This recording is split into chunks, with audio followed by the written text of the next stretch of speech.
Nagaa maatiiwwan abdii fiiziksii akaadaamii akkam jirtu nagaa keessanii fayyaa keessanii ani nagaa kiyyaa egaa har'ammoo fiiziksii kutaa 12 boqonnaa lammaffaa kutaa 6ffaa 2.3 rotational dynamics waa'ee daayinaamiksii daandii martoo kan ilaallu ta'a jechuudha.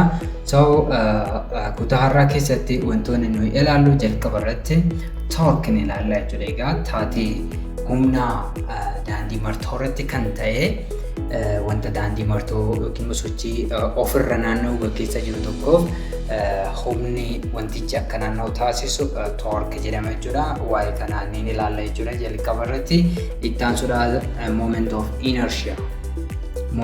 inertia ni ilaalla jechuudha. Kunis immoo inertia wanta sochii daandii martoo gaggeessaa jiru yookiin immoo wanta ofirra naanna'aa jiru tokko ni ilaalla jechuudha.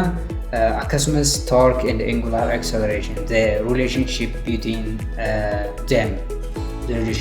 torque and angular acceleration. Torque fi angular acceleration gidduu immoo hariiroo akkamiitu jira kan jedhu ni ilaalla jechuudha. Seera sochii Niwuutan lammaffaadhaan wal fakkeessuudhaan humnaa fi acceleration gidduu maaltu jira hariiroon kan jedhu akkuma ilaalla jechuudha. Itti aansuudhaan example yookiin immoo fakkeenyota asirratti ka'an muraasotaa fi exercise 2.2 ni hojjenna jechuudha. Kanaafuu isinis chaanalichaaf keessumaa taanaan maaliif ture subscribe gochuudhaan maatii ta'a. Maatii yoo taatan immoo deeggarsa keessan filatamaa viidiyoowwan like share gochuudhaan hiriyoota keessaniif barattoota Oromiyaa guutuu bira akka dhaqqabuuf gahee keessan baadhaa. Akkasumas caalmatina deeggaruu barbaadan immoo viidiyoo kiyya ilaaltanii beenii banachuu hin dagatiina. Kallattumaan qabiyyee keenya kan jalqabnu ta'a jechuudha. First of all, what is rotational dynamics? Rotational dynamics kan jennuun maal jechuudha? Egaa kutaa darbe keessatti kutaa 11 irraa eegaltanii dynamicsiin maal akka ta'e ilaaltaniittu jechuudha. Dynamicsiin damee mekaaniksii ta'ee waa'ee sochii sababa isaa wajjin kan qo'atu dynamics jedhama jettanii barattaniittu jechuudha. A branch of mechanics that studies about motion with its causes or with forces. Egaa kan sochiidhaaf sababa ta'u yookiin immoo guulli akka jiraatuuf sababa kan ta'u yeroo baay'ee wantoota kan guulchisu humna jechuudha. So rotational dynamics translational dynamics yookiin immoo linear dynamics ilaalleerra. Rotational dynamics immoo maal akka ta'e asitti define goona jechuudha. So rotational dynamics is a branch of mechanics that deals with the motion of objects that rotate around an axis. Egaa rotational dynamics kan jennu kun branch of mechanics dha jechuudha. Damee mechanics ta'ee waa'ee maalii qo'ata jechuudha? Waa'ee sochii wantoota ofirra naanna'aa jiranii. Rotate around an axis. Axis yookiin immoo siiqee wayiirra wantoota naanna'aa jiru tokkoof mechanics isaa yookiin immoo haala sochii isaa kan qo'atu rotational dynamics jennaani jechuudha. It focuses on the relationship between forces acting on a rotating object. It is angular motion and the resulting torque. Angular momentum and moment of inertia. Egaa rotational dynamics kan jennuun kun humna wantoota akka ofirra naanna'u taasise taatee humna sanaa angular motion waa'ee sochii kofaa yookiin immoo sochii daandii martoo akkasuma humni angular motion if sababa ta'e kun maal jedhama? Torque jedhama jechuudha. So hariiroo torque akkasumas immoo angular momentum akkasuma moment of inertia kanneen jedhu kana hunda isaaniif jiratti qo'ata jechuudha. So nuyi as keessatti bal'inaan kan ilaallu waa'ee torque sirriitti ilaalla jechuudha. Moment of inertia akkasumas immoo angular acceleration hariiroo isaa waliin qaban bal'inaan kan ilaallu ta'a jechuudha. Kanaafuu rotational dynamicsiin hariiroo isaan kana gidduu jiru kan bal'inaan qo'atudha jechuudha.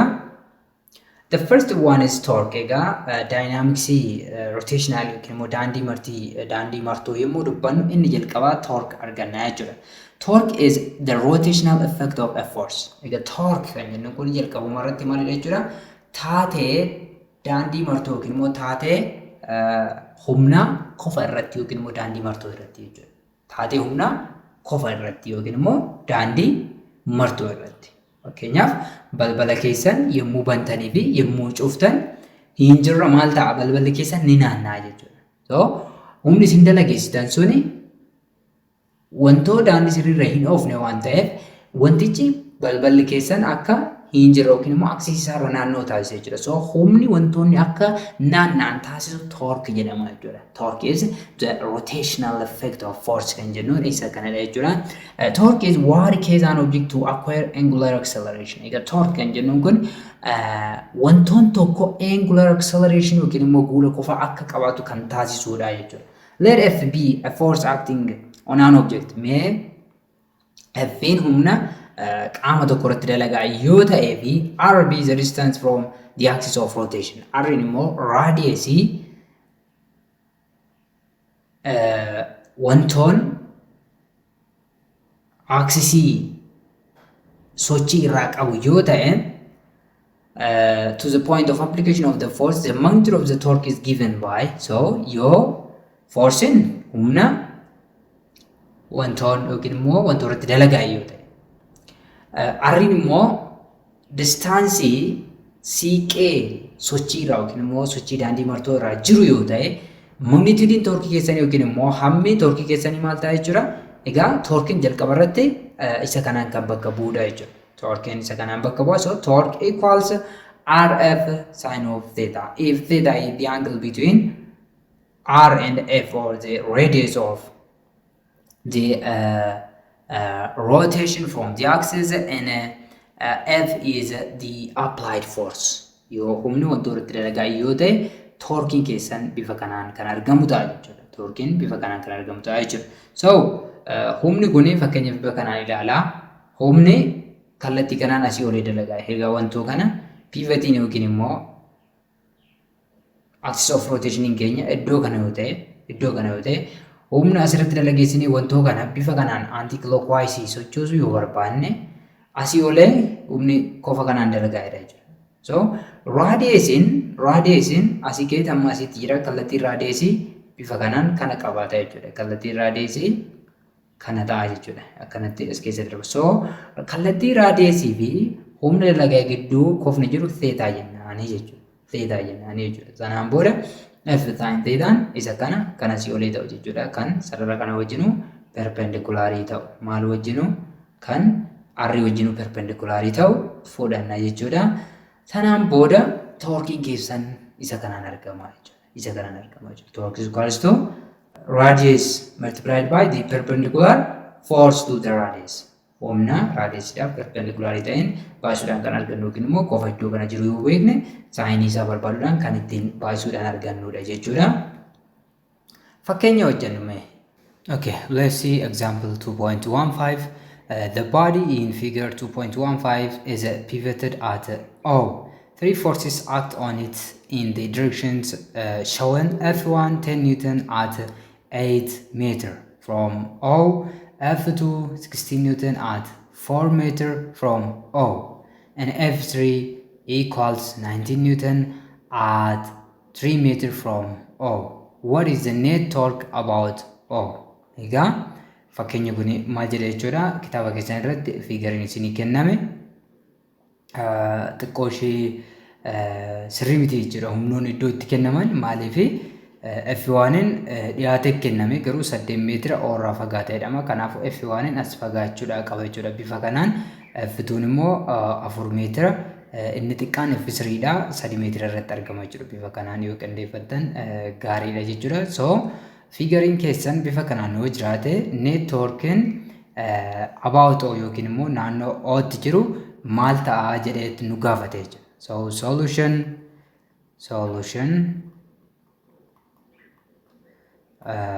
first we have F1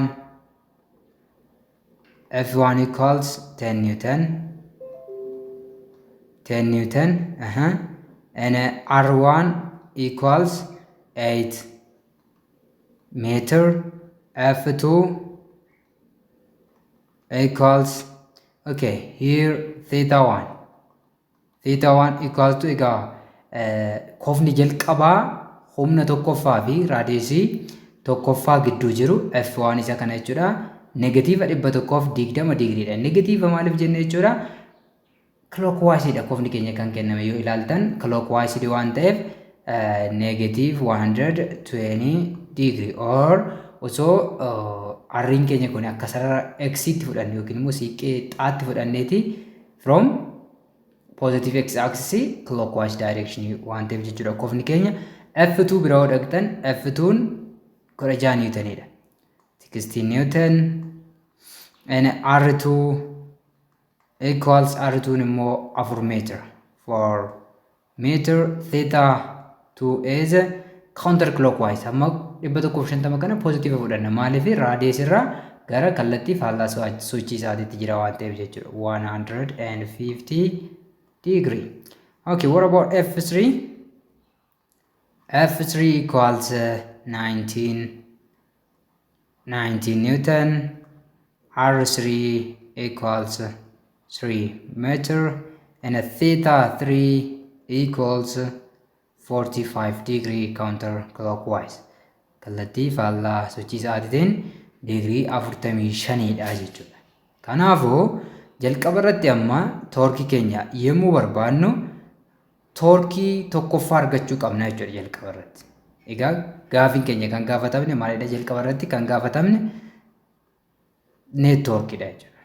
Net torque kan gaafatamne. So net torque equals torque 1 plus the second torque plus the third torque. Bifa kanaan argama jechuudha. So nuyi amma jalqaba irratti kan argachuu qabnu torque 1 dha jechuudha. Torque 1 dha jechuudha. Mee torque 1 haa shallagnu. So torque 1 equals F1 R1 sin of theta 1 akkana ta'a jechuudha. Torque 1 keessan kana yoo ta'e egaa sila maal jenneera kofni keenya negative 120 degree dha jechuudha. Negative 120 degree maaliif clockwise direction waan ta'eef jechuudha kan F1 jechuudha. So F1 meeqatu nuu kenname 10 newtonidha. 10 newtonidha F1 kan nuu kenname. So 10 newton times R1 is 8 meter. 8 meter times sine of negative 120 degree. 120 degree. Isaan kana waliin baay'isuu qabdu jechuudha. So 10 times 8 is 80 newton meter. 80 newton meter times sine of negative 120 degree is negative 0.866 times negative 0.866. Isaan kana lamaan yommuu waliin baay'istan meeqa argattu jechuudha? Negative 69.3 69.3 newton meetiridha jechuudha. Toorkiin jalqabaa humna jalqabaa kanaan uumamu meeqa ta'a jechuudha?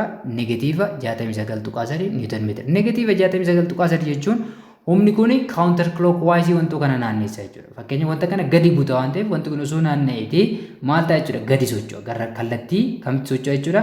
Kallattii kanatti kallattii sochii sa'aatiitti socho'aa jechuudha. Negatiivni kana nutti agarsiisaa jechuudha. Amma immoo torque 2 argachuu qabna jechuudha. So torque 2 equals F2 R2 sine of theta 2 isa kana jechuudha. F2 jechuun 16 newtonidha. F2 iddoo kanatti haa barreeffannu. F2 is 16 newton. F2 16 newtonidha jechuudha. So 16 newton times R2 is 4 meter. R2 4 meteridha jechuudha. 4 meter times sine theta 2 is 150 degree. Sine of 150 degree. Kone qixxeeta 16 newton times 4 is 64 newton meter times the sine of 150 degrees 0.5, which implies that the second torque will be 32 newton meter. 32 newton meter. Kuni torkii lammaffaadha jechuudha. What about the third torque? Torkiin humna sadaffaatiin uumame yoo innis maal ta'a jechuudha? F2 F3 sine of theta 3. F3 is 19 newton. As asitti barreeffannu 19 niwutanidha jechuudha. F3 19 niwutanidha. So 19 Newton times R3 is 3 meter times the theta 3 is sine of 45 degree. Isaan kana yommuu waliin baay'istan 19 yommuu baay'istan 57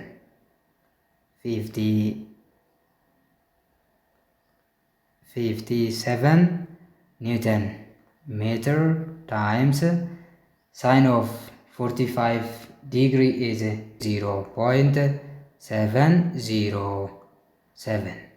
Then isaan kana lamaan yommuu waliin baay'istan xumura irratti meeqa argattu jechuudha? Torque 40.3 Newton meter. 40.3 Newton meetrii argattu jechuudha. Amma torque 1 qabna, torque 2 qabna, torque 3 qabna. Sadan isaanii walitti daanee ida'ama keenya kaawwatu nu hafaa jechuudha. Ida'ama keenya kaawwatu nu hafaa. So the net torque is equals torque 1 plus torque 2 plus torque 3. Isaan kana sadan walitti daanee jechuudha. Torque 1 meeqa arganne? Negative 69.3 plus torque 2 is 32 plus torque 3 is 40.3 hundi isaaniitu Newton meetiriidhaanii jechuudha. Newton meetiriidhaan argama. So the net torque will be positive kana lamaan walitti daane 69.3 plus 72.3 plus 72.3 Newton meetiriidha jechuudha lamaan isaaniiyyuu. So the net torque will be torkii waliigalaa isaan kana lamaan immoo walitti daatan meeqa tafa jechuudha? 3 Newton meetiriitu nuuf hafa jechuudha. 3 Newton meetirii ta'a jechuudha. Egaa ifa isinii ta'eera jedhee yaada. The other is moment of inertia. Inni itti aanu immoo moment of inertia kan jennuun ta'a jechuudha. The moment of inertia of a body is the quantitative measure of rotational inertia. Moment of inertia kan jennuun safara inertia daandii martooti yookiin immoo inertia qofaati jechuudha. Inertia daandii martuu yookiin wanta siiqqeessaarra naanna'u tokkoof safara inertia isaa maal jedhama jechuudha? Moment of inertia jedhama jechuudha. Egaa safara inertia linearii irratti ilaalleerra jechuudha yookiin immoo sochii daandii sirrii irratti ilaalleerra. Maal jennee ilaalle? Translational motion keessatti safara inertia mass jennee jechuudha. Mass is a measure of inertia jennee jechuudha. The same is true for moment of inertia. It is the quantitative measure of rotational inertia. The inertia of a body that is in rotational motion is called moment of inertia. Moment of inertia kan jennu kuni safara inertia jechuun maal jechuu akka ta'e kutaa darbe keessatti ilaalleerra jechuudha. Egaa inertia jechuun didda haala sochii. Yoo sochii irra jiraate dhaabbachuu diduu, speed isa jijjiirachuu diduu, yoo boqonnaa irra jiraate immoo socho'uu diduun inertia jedhama jenneerra. Safara inertia kun immoo maas irratti hundaa'a jenneerra. Wanta immoo sochii daandii martoo gaggeessaa jiru tokkoof fakkeenyaaf wanta siiqqee iddoo kanarra bifa kanaan naanna'aa jiru tokkoof safarri inertia isaa yommuu sochii irra jirutti maal jedhama? Moment of inertia jedhama jechuudha.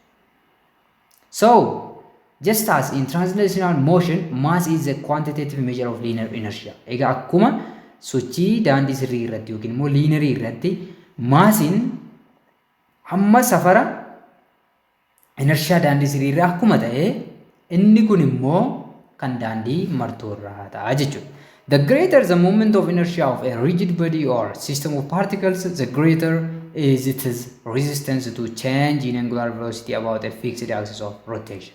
Egaa qaamni tokko moment of inertia guddaa qaba jechuun diddaan inni angular velocity isa jijjiirachuuf taasisu guddaa ta'uu nutti agarsiisa jechuudha. The moment of inertia depends on the mass and the axis of rotation of the body. moment of inertia depends on the mass. Egaa moment of inertia jalqaba irratti maasii wantichaa irratti kun wanti socho'u sun bifa kanaan siiqqee isaa kanatti naanna'a yoo ta'e wanti kun qaamni kun guutummaatu naanna'a. Ishee kanatu naanna'a osoo hin ta'in qaamni kun guutummaa maalirra naanna'a? Bifa kanaan naanna'a jechuudha. Paartikiloonni gidduu kana keessa jiranis hundi isaaniitu naanna'aa jiru jechuudha. So moment of inertia kun hanga paartikilii irratti ni hundaa'a. Akkasumas axis of rotation siiqqee daandii martuu sana irratti yookiin immoo raadiyees irratti ni hundaa'a jechuudha. The moment of inertia is given the symbol I. Egaa moment of inertia simboliin inni itti bakka bu'u I dhaanii jechuudha. Moment of inertia is given the symbol I. Egaa simbolii I yookiin immoo I dhaan bakka buusna jechuudha. For a single point mass rotating at radius r from the axis of rotation, the moment of inertia is I equals mr squared. Egaa single point maasii tokkoof yookiin immoo paartikilii tokkoof kan aaksisii wayiirra raadiyeesii wayii qabaatee wantoota naanna'aa jiru wayitiif moment of inertia maal ta'a jechuudha equals mr square jenneera jechuudha. Egaa moment of inertia maasii irratti hundaa'a jennee turre akkasuma axis of rotation yookiin immoo raadiyeesii irratti hundaa'a jennee turre jechuudha. So baay'ataa jira kana lamaanii ta'a jechuudha. Moment of inertia, the moment of inertia of a single point mass or a particle mass will be mr squared ta'a jechuudha. If m is the mass of an object or the object and r is the radius from the axis of rotation. From the formula, the SI unit of moment of inertia is kilogram meter squared. Egaa akkuma formula irraa hubachuu dandeenyutti unitiin waaltawaa moment of inertia maal ta'uu nutti agarsiisa? Kilogram meter square ta'uu nutti agarsiisa jechuudha. Maaliif moment of inertia mr square jenneera. M'n kilogiraamaan safarama maasii waan ta'eef raadiyeesiin immoo meetiraanii meter square ta'a jechuudha. R square immoo godhe. Moment of inertia is a scalar quantity. Moment of inertia maalidha jechuudha? Scalar quantity jechuudha. As mass is a scalar quantity. Egaa moment of inertia is maal jenne? It is a measure of the inertia of rotational object or the object in rotational motion jenneerra jechuudha. So maasiin immoo hamma safara inertia wanta sochii daandii sirrii gaggeessuuti yoo jenne inni kun immoo equivalentii isaa rotational motion waan ta'eef this one is also a scalar quantity. The moment of inertia for more than one particle about a fixed axis is. Egaa moment of inertia paartikiloota tokko ol ta'an yookiin immoo paartikiloota garaagaraa akkamitti argama jechuudha? I equals m1 r1 squared plus m2 r2 squared plus m3 r3 squared and etc. kanumatti itti fufaa jechuudha. So formula kanaan kan argattan jechuudha. Maaliif paartikiliin keessan tokko ol yoo ta'e formula kanaan moment of inertia qaama kamiyyuu barbaaduudha dandeessu jechuudha. The moment of inertia of common shapes. Egaa sheepiiwwan garaagaraa jiru jechuudha. Kitaaba keessan irratti illee adda baasee yoo kaa'u baate sheepiiwwan common ta'an moment of inertia isaanii yoo rotation axis isaanii center irra ta'e kan armaan gadiitiin kan argaman ta'a jechuudha. For example, solid sphere fakkeenyaaf kan akka lafaa jechuudha. Yookiin immoo kubbaa sibiilaa yoo fudhanne moment of inertia isaa maal ta'a jechuudha? I will be equals 2/5 mr square ta'a jechuudha. If we have a solid sphere about the center has the moment of inertia of 2/5 times its mass and times its radius squared. Radius isa square gochuudhaan kan arganudha jechuudha. Solid cylinder or disk. Egaa diskii yookiin immoo solid cylinder immoo yoo qabaanne center isaa irra naanna'aa jiraate 1/2 mr square dha. So kun kan diskii ta'uu nutti agarsiisa jechuudha. And a thin rod about an end. Ulee qal'aa immoo kan naannoo xumura isaa irratti yoo ta'e I will be 1/3 ml square ta'a jechuudha. Egaa isa kana yaadachiisuma yookiin immoo beekumsa waliigalaatiif isiniif kaa'e jechuudha. Kitaabni keessan isaan kana hin kaafne garuu baay'ee gaariidha. Isaan kana qabachuun isfiirii yoo ta'e akkamittiin argadda moment of inertia isaa cylinder yookiin immoo diiskii yoo ta'e yoo akkasuma thin rod kan jedhu bifa kanaan qabachuu dandeessu jechuudha. The other is example 2.16. Three particles are connected by rigid rods of negligible mass lying along the y-axis as shown in figure 2.17. If the system rotates about the x-axis with angular speed of 2 rate per second, find the moment of inertia about the x-axis. Egaa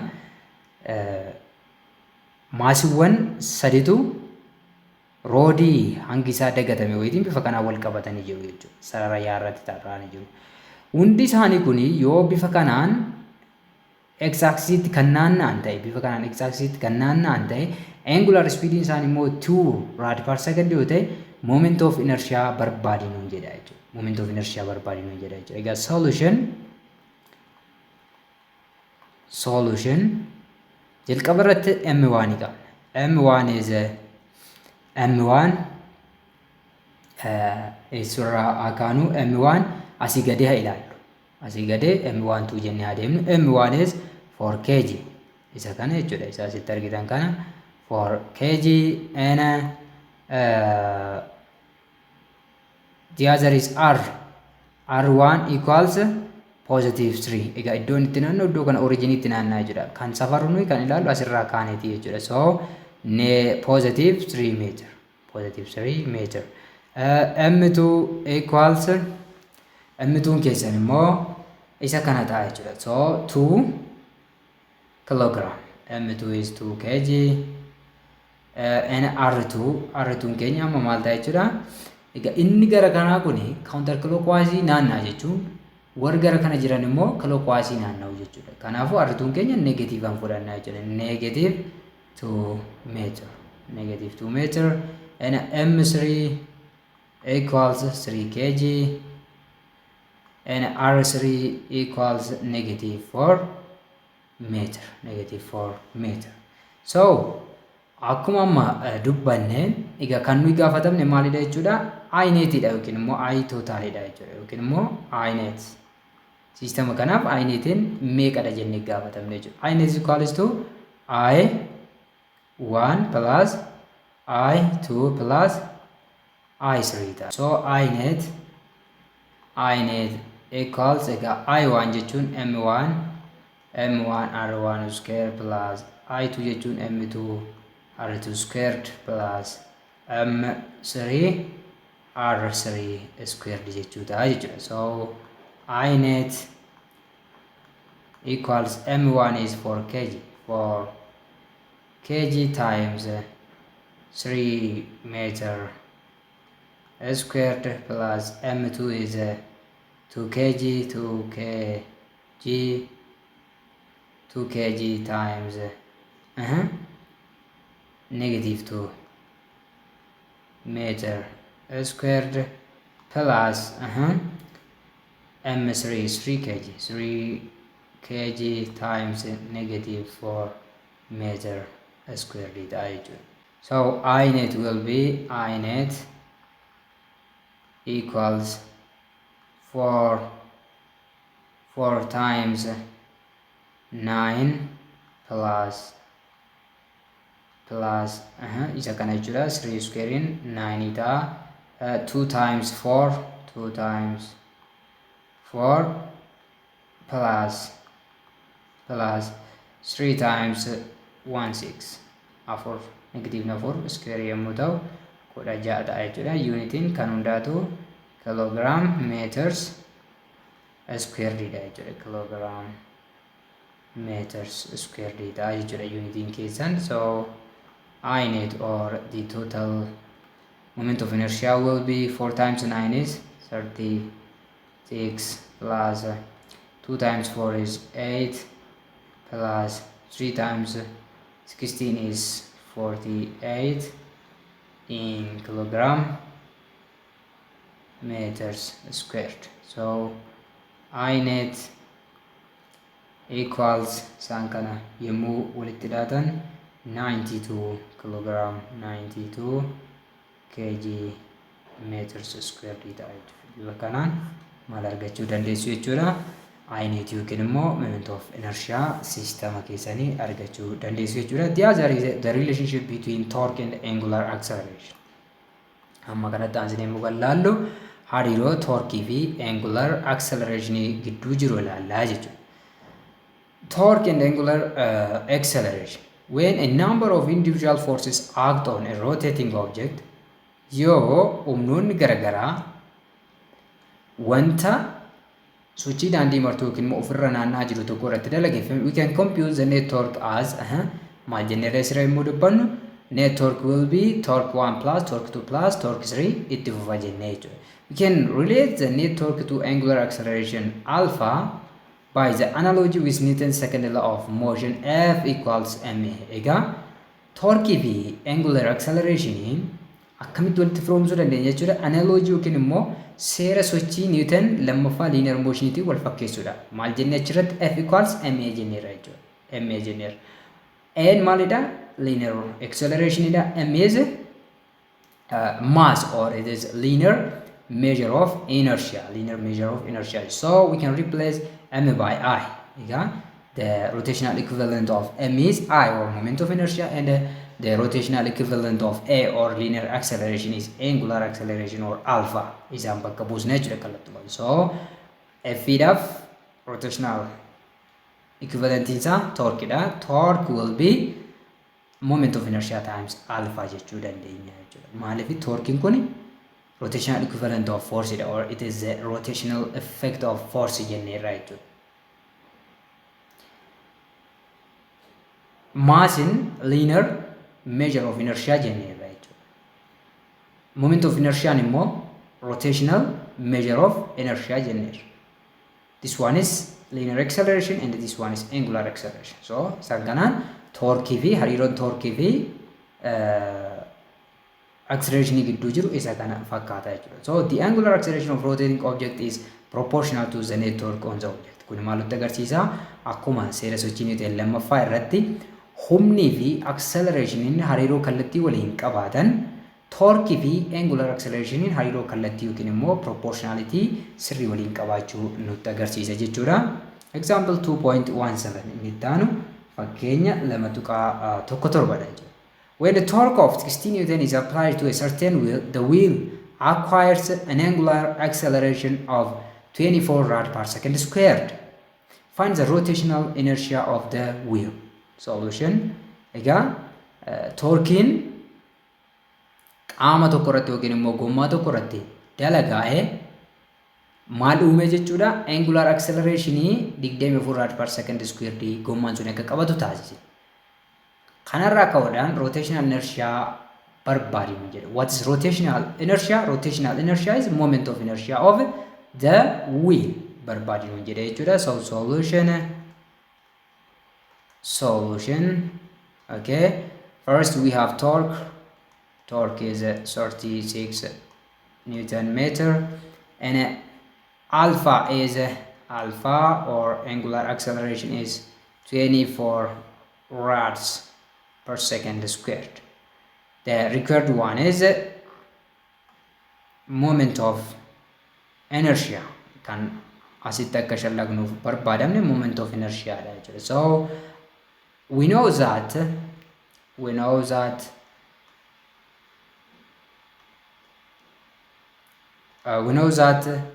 torque equals moment of inertia times angular acceleration. This implies that isa kanarraa maal gochuu dandeenya jechuudha?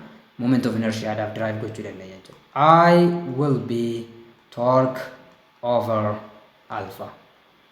Then torque keenya qabna. Torque is 36 Newton meter divided by alpha is 24 rads per second squared. 24 rads per second squared. Xumura irratti moment of inertia meeqa ta'a jechuudha? 34 yommuu hirtan 1.5 kilogram meter square argattu jechuudha. 1.5 kilograms meters squared. Bifa kanaan moment of inertia yookiin immoo rotational inertia keessan argachuu dandeessu jechuudha. The other is example 2.18. Inni taan immoo fakkeenya 2.18 jechuudha. It goes like this. A motor capable of producing a constant torque 100 Newton meter and a maximum rotation speed of 150 rads per second is connected to a flywheel with rotational inertia 0.1 kilogram meter squared. Motorri torkii 100 niwutenii kan dhaabbataa ta'e akkasumas immoo maximum rotational speed jechuun maximum angular velocity yookiin immoo speed 150 rate per second uumuu danda'u tokko flywheel yookiin immoo wheelii balali'uu danda'u tokko yookiin immoo gommaa naanna'u tokkotti maal ta'eera connect ta'ee jira jechuudha. Wheel kana akka naannessuuf jechuudha. Rotational inertia isaa yookiin immoo moment of inertia isaa 0.1 kg meter square. Irratti maal gaafate what is angular acceleration will the flywheel experience at the motor is switched on. Yoo motorri kuni baname flywheeling kuni angular acceleration inni qabaachuu danda'u meeqadha jedheen nu gaafate jechuudha. B. How long will the flywheel take to reach the maximum speed if starting from rest? Wheeling kuni maximum speed yookiin immoo angular speed isa olaanaa motorri kun uumuu danda'u irra flywheeling kuni yookiin immoo baalleen naannoftutuni irra ga'uu dandeessu yeroo hammamiitti fudhata maximum speed irra ga'uudha. Maalirraa ka'uudhaan starting from rest boqonnaa irraa ka'ee 150 rads per second irra ga'uudhaaf yeroo hammamii itti fudhata jedheen nu gaafate jechuudha. Okay, solution furutta seennu solution irraa kan maalluun jedhee angular acceleration of the wheel jedheen nu gaafate jechuudha. Angular acceleration of the wheel hariiroo torkii fi angular acceleration gidduu jirurraa argachuu dandeenya jechuudha. Salphumatti maal jenneerra sila torque equals I times angular acceleration jenneerra jechuudha. Kanarraa maaliif proof gochuu dandeenya yookiin immoo drive gochuu dandeenya alphaadhaaf drive gochuu dandeenya. Alpha equals torque divided by moment of inertia. Torque meeqa nu kenname 100 newton. Moment of inertia meeqa nu kenname 0.1 kilogram meters squared. Then 100 duwwaa tuqaa tokko yommuu horru 1000 rads per second squared arganna. 1000 rads per second squared arganna. This is the angular acceleration of the flywheel as the motor is switched on. Yommuu motor switched on ta'u angular acceleration wheeliin suni qabaachuu danda'u hagana ta'uu danda'a jechuudha. Birratti if initial omega equals 0 and final omega equals 150 rads per second squared maal nu gaafate change of t nu gaafate jechuudha. Change of t nu gaafate jechuudha. Egaa isa kana maalirraa arganna angular acceleration arganna jechuudha. Angular acceleration qabna waan ta'eef we know that angular acceleration is a change of omega divided by change of t. This implies that change of t equals change of omega over change of omega divided by angular acceleration divided by angular acceleration or alpha. So change of t will be omega final minus omega initial divided by alpha, which is equals to omega final is the maximum angular speed is 150 rads. This is not per second, this is not squared, is rad per second.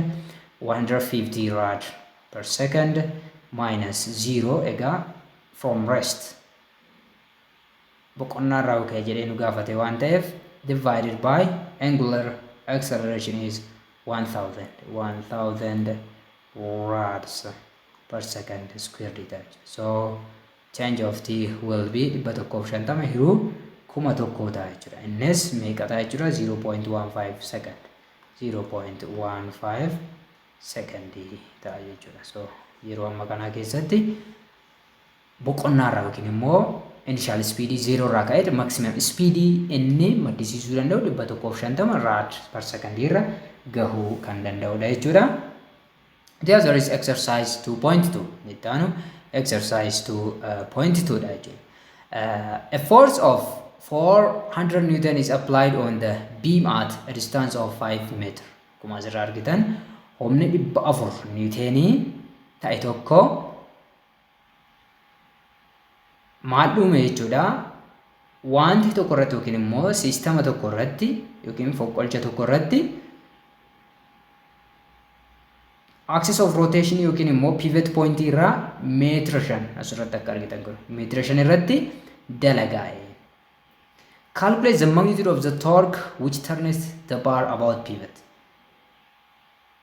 Qindoomin kana keessatti toorkii yookiin immoo hamma toorkii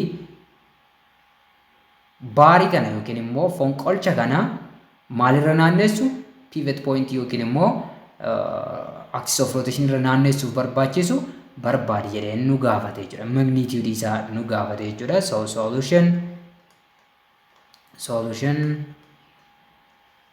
egaa torque is equals F R sine of theta if theta is the angle between the applied force and the radius. Radius gidduu kan jiru ta'e kofichi meeqadha jechuudha. 30 degree tu nuu kenname jechuudha. Egaa gara gadiitti naanna'aa waan ta'eef osoo kun x axis ta'e counter clockwise clockwise ta'a waan ta'eef kun negative ta'uu nutti agarsiisa jechuudha. Kallattiis osoo gaafatamneeti.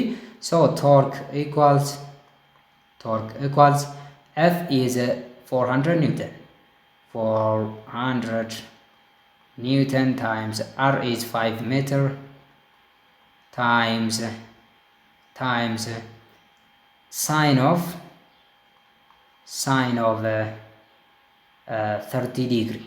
Yoo kallattii isaa barbaanne immoo maal gochuu dandeenya? Amma nuyi magnitude qofa gaafatamne waan ta'eef magnitudeedhaan kaa'uu dandeenya jechuudha. So sine of 30 degree. Garuu kallattii agarsiisuu yoo barbaanne inni kun asii gadi naannessaa yoo ta'e kuni kallattii sochii sa'aatii ta'a jechuudha. Kallattiin sochii sa'aatii yeroo hunda negatiiva ta'uu nutti agarsiisa jechuudha. So sine of negative 30 fudhachuu qabdu jechuudha iddoo kanatti jechuudha. Kallattii yoo adda baasuu barbaadan sine of negative 30 jettanii fudhachuu qabdu jechuudha. So the torque will be egaa torkiin kun meeqa ta'a jechuudha. 400 baay'isuu 5 2,000 argattu 2,000 Newton meter times negative 0.5 negative 0.5 argattu jechuudha. So the torque equals to negative 1,000 Newton meetridha. Kuni kallattiin isaa maal ta'uu nutti agarsiisa? Clockwise ta'uu nutti agarsiisa jechuudha. So magnitude of torque amma gaafiin keenya magnitude of torque jedha waan ta'eef the magnitude of torque equals kallattii yoo xiyyeeffannoo keessa galchuu baanne 1,000 Newton meetrii ta'a jechuudha. Magnitude qofa nu gaafate waan ta'eef asitti nuyi 100 Newton. Negative inni ta'uun kuni wanti kuni clockwise naanna'aa jira kan jedhu nutti agarsiisa jechuudha. So bifa kanaan shallaguudhaa dandeenya jechuudha. The other is question number 2. 3-point masses each of mass M are placed at the corners of an equilateral triangle of side L.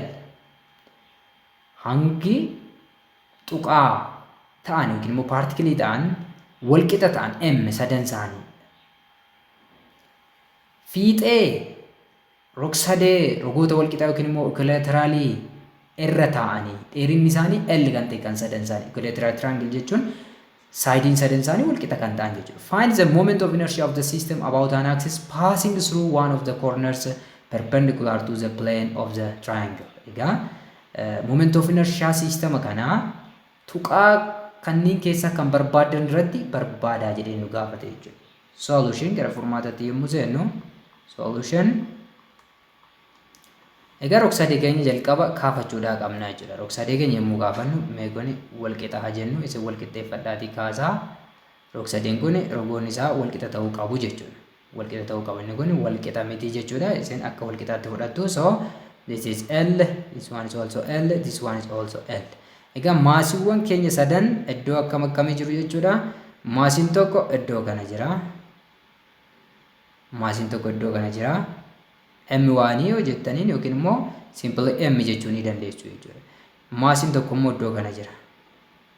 Isaanis M jechuu dandeessu yookiin M2 jechuu ni dandeessu. Wal qixa waan ta'aniif M jechaa ni jirra jechuudha. So hangi isaanii garagara ta'eeti M1 M2 jennee fudhanna. Inni kunis M dha yookiin immoo M1 M2 M3 jettanii fudhachuu dandeessu jechuudha. Meenuyi akka nu mijatuuf M1 M2 M3 jennee haa fudhannu. M1 M2 M3 jennee haa fudhannu jechuudha. Pointoota kanas moggaasuu dandeenya. Fakkeenyaaf maal jennee moggaasnu A B C jennee moggaasuu dandeenya jechuudha. Pointoota kana amma ka axis of rotation ofii keessanii filadhaa jedhe tuqaa sadan kana keessaa kan barbaaddan ofii keessanii filadhaa nuun jedhe jechuudha. So nu mee A haa filannu. Let's choose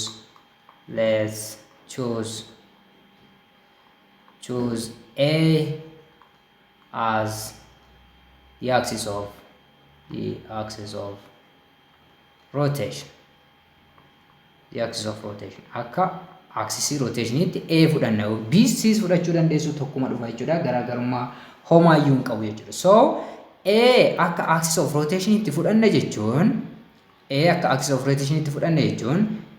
this implies that therefore amma moment of inertia point A irratti jiru maal ta'a jechuudha? 0 ta'a jechuudha. 0 ta'a jechuudha. Kana jechuun maal jechuudha? I amma kun M2 osoo jenneeti yookiin immoo I at A jennu I at A equals 0 ta'a jechuudha. Kunis maaliif maal jenneerare kana jechuun M A or simply M RA. RA keenya maalidha?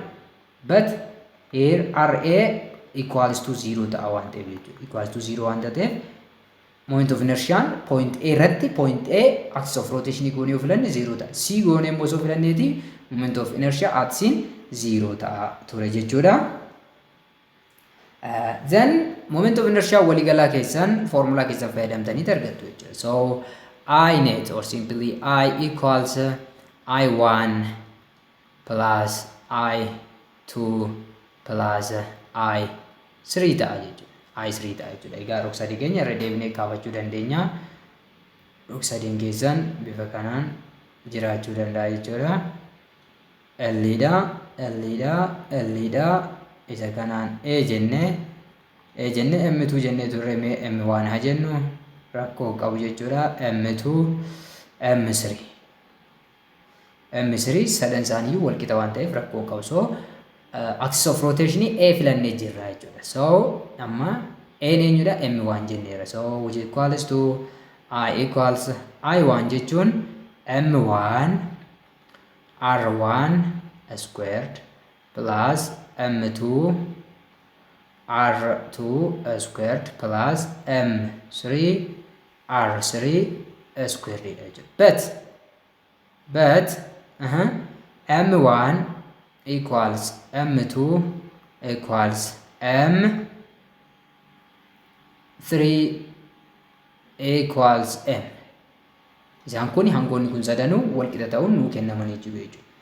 Akkasumas immoo R1 equals 0 ta'uu ni beekna. R1 equals 0 plus R2 equals R3 equals L dha jechuudha. R1 0 dha maaliif maal irratti naanna'aa jira jenneerra siistemni kun point irratti naanna'aa jira waan jenneef jechuudha. Kanaan booda I net keessan barbaadachuu dandeessu jechuudha. So which equals to M1 is M times 0. R1 is 0 square barreessuus dhiisuus dandeessu jechuudha. Plus M2 is M, R2 is L square plus M2 is M, R3 is L squared. Then I equals kun 0 ta M L square plus M L square. Kana jechuun moment of inertia will be twice of M L square d ta'uu nutti agarsiisa jechuudha. M L square d ta'a jechuudha. Bifa kanaan argattu jechuudha. Baay'ee salphaa gaafii ta'ee fi kan namatti toludha. The other is question number 3. A disk with moment of inertia 2 kg/meter squared changes its angular speed from 3 rad per second to 8 rads per second by a net torque of 15 Newton meter. How long will the disk take to change its angular speed? Diskin tokko moment of inertia 2 kg/meter square yoo qabaate angular speed isaa yookiin immoo saffisa kofaa isaa 3 rad per second irraa gara 8 rad per second itti torkii 50 newtonitiin yoo jijjiire ariitii 3 rad per second kanarraa gara 8 rad per second itti jijjiiruudhaaf yeroo hammamii itti fudhatee jira? How long will the disk take to change its angular speed jedheet nu gaafate jechuudha. Gara furmaataatti seennaa solution. Okay, gara furmaata keenyatti yommuu deemnu jalqaba irratti eenyudha qabnaa? Moment of inertia qabna jechuudha. I is equals to kg meter squared and initial omega is 3 rads per second. Final omega is 8 rads per second. And the last one is torque. Torque equals 50 Newton meter. So we can find the time taken using the relationship between torque and angular acceleration. Hariiroo angular acceleration fi torque gidduu jiru fayyadamne yeroo wanta kanatti fudhate barbaaduu ni dandeenya jechuudha. We know that torque equals moment of inertia times angular acceleration. This implies that angular acceleration equals torque divided by moment of inertia. Torque is 50 Newton meter. 50 Newton meter divided by moment of inertia is 2 kg m squared, which equals to 25 rads per second squared. Rad per second squared. This is the angular acceleration of the disk. Egaa erga kan arganne definitionii angular acceleration irraa immoo time keenya salphumatti barbaaddachuu dandeenya jechuudha. Salphumatti time keenya maal gochuu dandeenya jechuudha? Barbaaddachuu dandeenya jechuudha. So we know that alpha equals change of omega or final omega minus initial omega over change of t. Kan nuyi barbaaduuf deemnu change of t kanadha jechuudha. So change of t equals final omega minus initial omega divided by alpha. Alpha daahiruudhaan kan argannu ta'a jechuudha. So final omega is 8 rads per second. 8 minus 3 rads per second. Rads per second divided by angular acceleration is 25 rads per second squared. Egaa isa kana yommuu salphistan meeqa ta'a jechuudha? 5. Okay, asitti raadiin tokko raadiidhaan salphachuu danda'a. Sekondiin tokko sekondii tokkoon salphachuu danda'a jechuudha. Per sekondiin tokko gubbaatti yommuu baatu sekondii taatee baate jechuudha. 5/25 sekondii duwwaatu nu hafa jechuudha. So xumura irratti change of t keessan meeqa taate jechuudha? Change of t will be 5/25 0.5/25 yommuu salphiftan by 5 1 by 5 5 so 1/5 is 0.2 second ta'a jechuudha. 0.2 second ta'a jechuudha. Taayimii amma kanaatti speedii isaa kana jijjiirrachuu akka danda'u kan nutti mul'isudha jechuudha. Egaa walumaa galatti har'aaf qabadhee kanan isiniif dhiyaadhe isa kana fakkaata ture jechuudha. Kutaa itti aanu keessatti 2.4 planetary motion and Kepler laws kan jedhu waliin ilaalla jechuudha. Kanaafuu isinis amma ammaatti chaanalicha subscribe godhuun jirtu taanaan maaliif duree subscribe gochuudhaan maatii ta'a. Maatii yoo taatan immoo viidiyoowwan like share gochuudhaan hiriyoota keessanii fi barattoota Oromiyaa guutuun biraan dhaqqabuu hin dagatiin. Akkasumas caalmatina deeggaruu barbaadan immoo viidiyoo kiyya ilaaltan beeni banachuu hin dagatiin. Barnoota gaarii isatti aanu wal argina. Bye bye.